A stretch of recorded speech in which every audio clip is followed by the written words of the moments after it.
Hello. My name is Michael Jackson. I'm a team member of Iowa State University's Summer 2021 RU Launch Research Program. I'll be joined by two more of my team members here, Muhamed Stilic and Nathan Baughman. We will be presenting our progress and plans concerning our work with embedding runtime verification with the F-prime framework. Our team consists of Muhamed Stilic. Muhamed Stilic. I'm a senior in software engineering. Myself, I'm a junior in aerospace engineering, and Nathan Baughman. Yep, my name's Nathan Baughman. I'm a junior in aerospace engineering. Our team lead is Zachary Lupin. He's a grad student, and we are mentored by Dr. Kristen Rosier. Our research revolves around a current problem in industry that has particularly plagued the cube satellite arena. The problems I will discuss also cause issues in lots of small systems as well. Tight schedules cause a plethora of issues, but we're primarily focusing on issues for small satellites and CubeSats.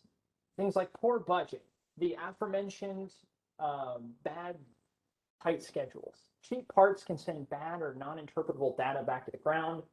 Faulty collections getting sent to a flight computer that can mess up data collection or cause a fatal error that can easily end a mission prematurely.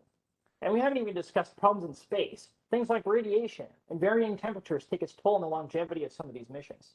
You can imagine if radiation caused a fault in a motherboard sensor, for example, that collects data on voltage through a board. If a spike causes a hard reset, this can be a serious issue. The picture shown expresses this cheap budget idea going on. Those yellow arms, if you will, are the antennas for these satellites. They are in fact just measuring tape. Yes, 100% measuring tape. There's a statistic out there that about 50% of the cube satellites that make it to space will not function properly. Literally a coin toss determines if these cube satellites will fulfill their mission.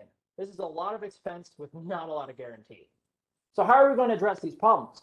Given their low budget and part restraints, we're working with computers here that do not have the budget of NASA and do not have the time, all the time in the world to perfect and polish them like NASA does. We plan to implement runtime verification from a tool called R2U2 that will catch these errors and catch them before they become mission critical specifically. We're installing our components and testing on a Raspberry Pi with F-prime installed on board. We will go in depth on how we are conducting our research, but to get everyone on the same page, we're first going to discuss what is F-prime and what is R2U2. So I'll hand it over to Nathan Baughman to talk about what F-prime is. Yeah, so developed by NASA's JPL or Jet Propulsion Laboratory, F-prime is an open source software framework for rapid development and deployment of embedded systems and spaceflight applications. It has been successfully deployed on several projects, including CubeSats, smallsats, instruments, and deployable payloads. F-prime is a component-driven software, which means that separate components work together and send and receive information. So far, we have been working with two main components, the GPS application and the math component. When attempting to implement these components, we ran into some issues with the documentation and the tutorials that were written specifically for easily implementing the framework. We found that the GPS component tutorial was far from up to date, and we also spent a lot of time getting the two components to work together. The tutorials for implementing the GPS and math components were written separately, so after we originally implemented them, they couldn't both be used. So it took us some extra time to get the two components, the math and the GPS, to work together. Yes, and this didn't help that the main branch was over 2,000 commits behind, and the documentation had much left to be desired.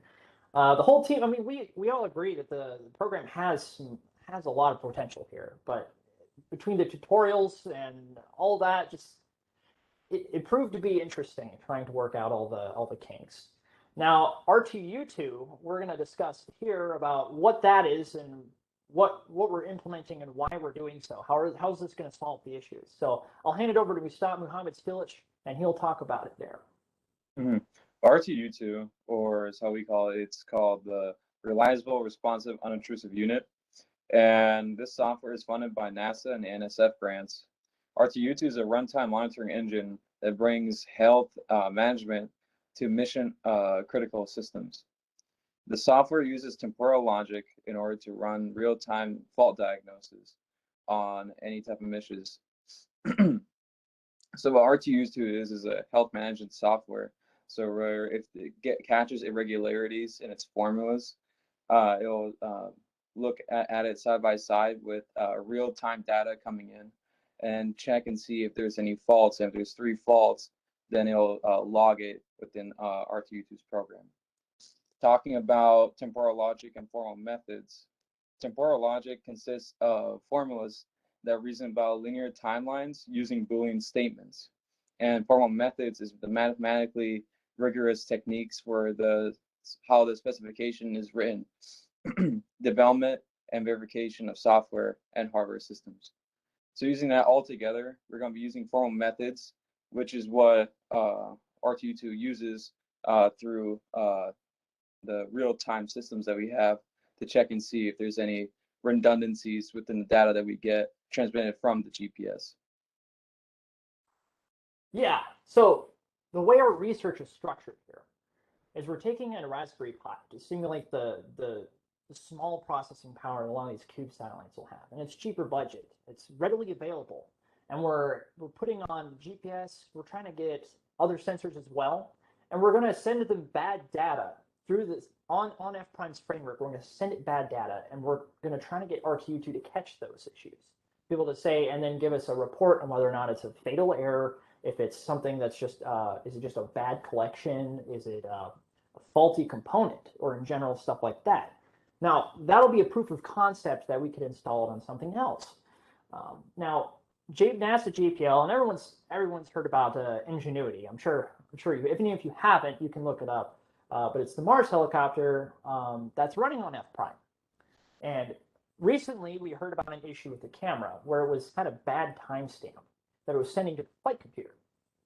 The way they described it was trying to play a game where you're lagged behind enough that your movements are delayed. And this caused it to oscillate because it was getting data from the camera, and it was offset from the accelerometers on board that were causing this issue. Now, we would love for RTU2 to catch issues like that, like, oh, just the timestamp's off. So it corrects it immediately, and then the mission isn't threatened at all. Then you don't have this oscillation, and everything runs smoothly. Now, this is obviously down the line, and from our work specifically, we've got the GPS component to work, as is already talked about, but now we're going to try to feed the data to RTU2. And we are currently at that stage, and we plan to go further. So past that, the research itself, it's been pretty smooth.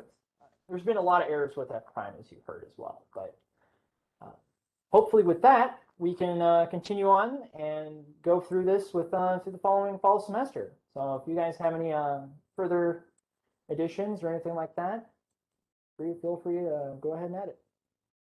But we good? Sweet.